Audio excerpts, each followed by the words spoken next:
Update tayo kay Mokong. Makain si Mokong. Ayan guys.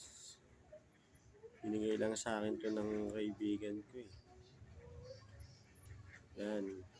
Si Mokong. Mokong. Mokong. Ayan. Ayan ang aking malit na ibunan. Mokong. Tingnan natin kanyang itlog. Mokang, labas Mokang. Hindi si Mokang. At may itlog siya rito. Ano na ba itlog niya? Apat. Apat yung kanyang itlog. Parang ano pa si Mokang. Mokang. Mokang. Ayan guys, binigay sa akin ng kaibigan ko, kumpare ko. At baguhan pa lang ako sa pag-aalaga. So,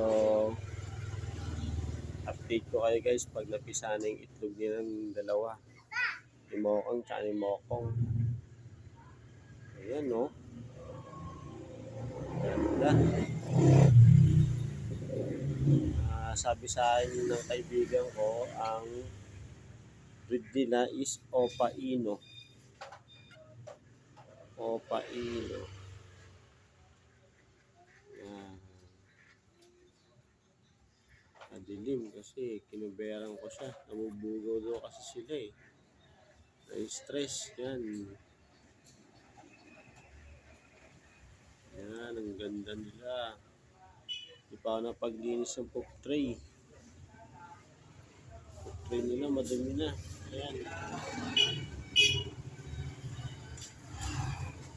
Dumi na yung poop tray nilang dalawa.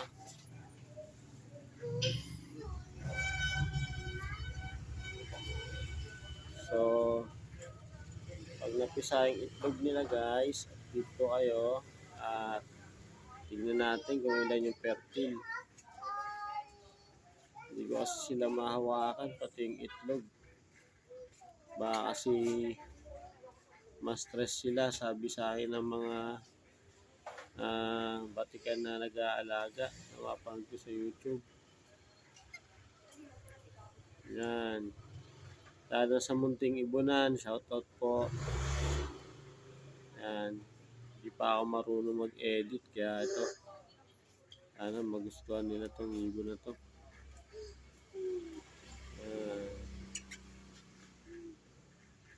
So guys, dito ko na lang puputuloy itong video Update ko si Mokong lumalapit.